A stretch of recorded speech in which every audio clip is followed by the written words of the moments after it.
Olá, boa tarde. O meu nome é Eurídice Cristo, eu sou portuguesa, vivo em Portugal, sou facilitadora de literatura e contadora de histórias. Eu tenho um clube literário. É uma comunidade. Faço resenhas de livros, conto até livros por episódios, como eram antigamente as radionovelas. E falamos sobre temas literários. Então, leio, é uma coisa que sempre fiz toda a minha vida, e já me têm dito que gostam muito de me ouvir e que apreciam a forma de eu contar e o facto de eu memorizar os livros que leio. Porque muitas vezes as pessoas leem um livro e já não se recordam da história. Gostam muito enquanto estão a ler, mas depois esquecem facilmente. Então eu aceitei o desafio que me fizeram, que foi explicar como é que eu faço isso. É o método Reaprender a Ler, que eu chamei método REAL, Reaprender a Ler. Ora, eu já expliquei em termos de atitude e de abordagem na última live e agora vou falar nos elementos da narrativa. Costumam ser indicados, são 5. O enredo, as personagens, o narrador, o espaço e o tempo. Ora, eu junto o espaço e o tempo numa coisa que eu chamo contextualização, a forma como o espaço e o tempo estão fundamentados, como é que eles aparecem no livro. E incluo um outro, que não é um elemento da narrativa, mas é um elemento que faz com que a gente também goste mais ou menos de um livro, que é a escrita e a estrutura do livro. Então, a escrita é o estilo de escrita, as frases são longas, são curtas, que palavras são utilizadas, por exemplo, e a estrutura é a forma como o livro está estruturado, se em capítulos mais ou menos longos, se há mais do que um narrador, etc. Ora, estes elementos muitas vezes até são abordados naquilo que se chama o narrador e foco narrativo. O narrador e foco narrativo, eu já vou também falar sobre ele, mas eu vou começar, se calhar é melhor começar por aquilo que geralmente as pessoas dão mais atenção, que é o enredo. Ora, o enredo é o quê? O enredo é a trama, é a história, é a intriga, é aquilo que prende mais as pessoas, porque sem dúvida uma boa história prende. E muitas vezes as pessoas apenas ligam à história, apenas estão focadas na história. E é por isso que eu digo que devemos também prestar atenção aos outros elementos da narrativa. Mas o enredo é sem dúvida muito importante. O enredo, em termos de estrutura, há a estrutura clássica, que é a estrutura da tragédia, a estrutura clássica da tragédia grega da Antiguidade, que, em termos gerais, são 3 atos. É o ato inicial, o primeiro ato, o segundo ato, onde se dá o desenvolvimento e clímax, e o terceiro ato, que é a resolução. São os 3 atos principais da tragédia grega. Ora, há uma outra estrutura que foi desenvolvida, que se costuma chamar agora por a jornada do herói. Foi desenvolvida por Joseph Campbell. Ele analisou várias histórias, inclusive vários mitos, e chegou à conclusão que havia uma estrutura muito similar e que era precisamente esta jornada do herói. Começava com o início, tinha um desenvolvimento, tinha um clímax, depois tinha uma resolução e tinha um final. Esta jornada do herói, em que um herói parte de um ponto A para um ponto B, passando por estas fases, deu depois origem a uma coisa que se chama o storytelling, os elementos que depois se autonomizaram e servem para muitas outras indústrias. Portanto, o storytelling é usado muito na indústria cinematográfica, obviamente, mas também na indústria publicitária, e em todas as áreas em que é importante contar uma história para atrair clientes e não só para despertar a atenção, porque realmente é uma fórmula que funciona. Estas são as estruturas mais clássicas em termos do enredo e há vários tipos de enredo. Há o enredo que se chama, que é conhecido como fuga ou perseguição, em que o protagonista da história, portanto o herói, é perseguido durante uma determinada parte da ação do livro e sensivelmente a partir do meio a trama dá uma volta e o herói que antes era perseguido, muitas vezes passa a ser ele o perseguidor. Isto é uma tipologia de enredo muito comum, é chamada fuga ou perseguição. Há outra tipologia de enredo que é a busca ou resgate, é mais simplificada. São as histórias detetives, portanto há um mistério a resolver, são as histórias de detetives, são os romances policiais. Outro tipo de enredo muito comum é a aventura. A aventura é muitas vezes uma jornada do herói, uma jornada em que ele parte à aventura da autodescoberta. É uma viagem que ele faz para se descobrir a si próprio. Estou-me a lembrar, por exemplo, de um romance que é muito conhecido, que tem esta estrutura, que é O Alquimista, de Paulo Coelho. Portanto, é uma aventura do herói em busca de si próprio. Há outros tipos de enredo. O enredo de amor é muito popular. O enredo de amor pode ser essencialmente de dois tipos, que é o amor impossível, aquele em que duas pessoas se amam muito, estão muito apaixonadas uma pela outra, mas há um elemento externo que impede que aquele amor se concretize. É o caso, por exemplo, de Romeu e Julieta, que também é muito conhecido. E há muitos casos deste tipo de enredo, ele é muito popular. Outro enredo de amor é o não correspondido. Aqui só um é que ama, o outro não, e portanto esse amor nunca chega a ser amor pleno porque é só de um lado. Este tipo de romance também é muito popular, também é muito conhecido. Ora, quer num caso, quer no outro, os romances de amor implicam sempre muito sofrimento. Mas também há um certo prazer no sofrimento e, portanto, eles são populares mesmo assim. Então, mais tipos de enredo. O enredo que é a luta contra o sistema, contra a sociedade. Há uma causa social e, portanto, a ação é precisamente a luta em prol dessa causa e a luta contra um sistema político ou um sistema religioso, por exemplo. E há também outro tipo de enredo muito curioso, que é o chamado underdog, acho que é uma coisa assim que se chama, que é uma espécie de anti-herói. É um herói que não tem as qualidades de herói, uma personagem que revela fraqueza, mas que faz com que o leitor se simpatize com ele porque se revê. É uma espécie de anti-herói. Então, acompanha toda a evolução daquele anti-herói e ele vai, no decurso da ação, vai conseguindo um certo sucesso, porque o desejo dele não é vencer, mas sim chegar ao final.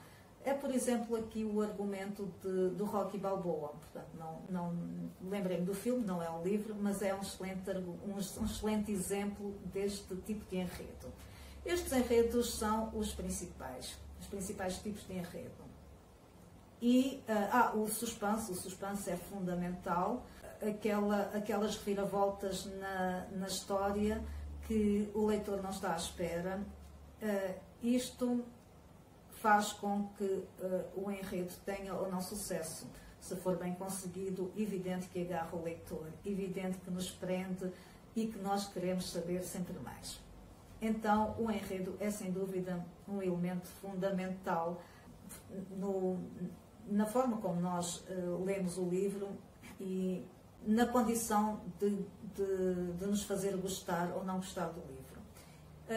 É fundamental e muitas vezes as pessoas prendem-se a ele e não veem os outros elementos da narrativa que também são importantes.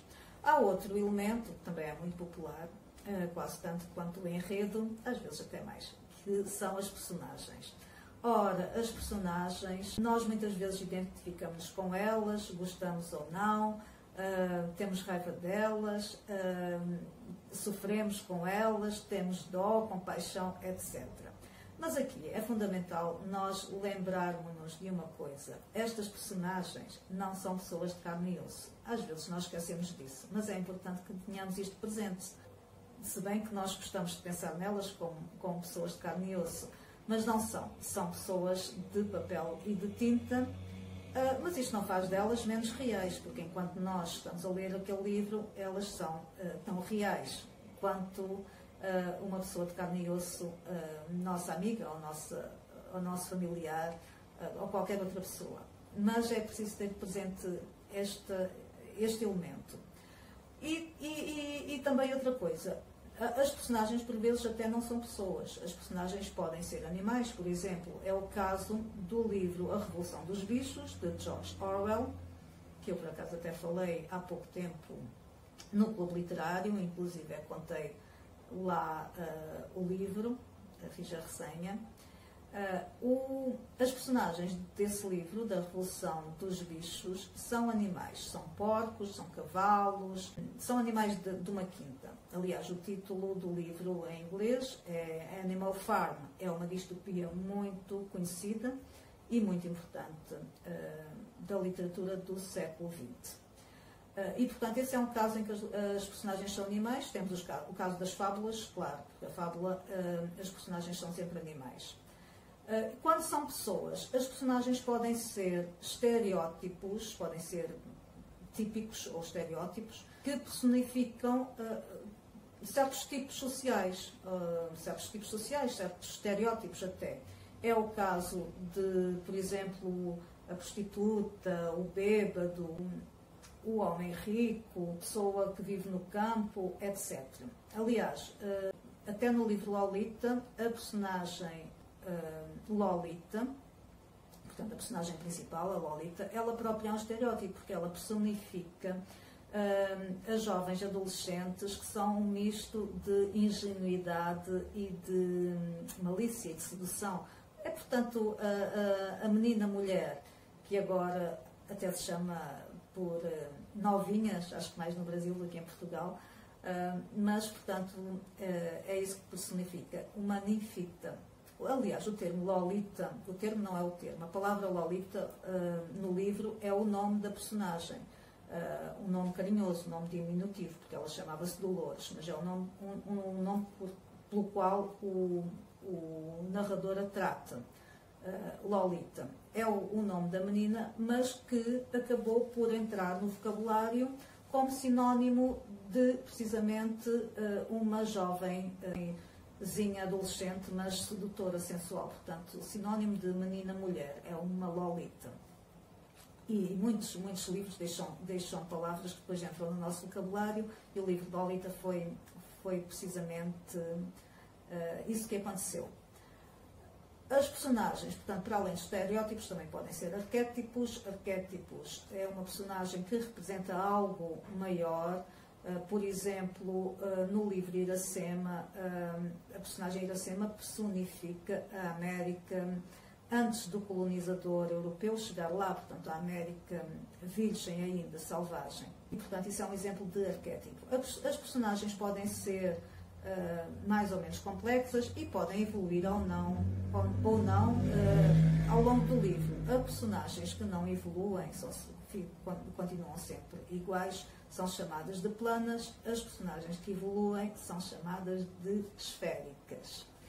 Então, isto é, em termos gerais, o que há para falar sobre as personagens. Uma coisa importante aqui é isso que eu há bocadinho falei, que não são pessoas, e por vezes, quase sempre, o escritor utiliza as personagens para passar uma determinada mensagem que quer passar. Isto é explicado muito explicitamente no livro Insustentável Leveza do Ser, de Milan Kundera, em que aquelas personagens representam atitudes perante a vida diferentes.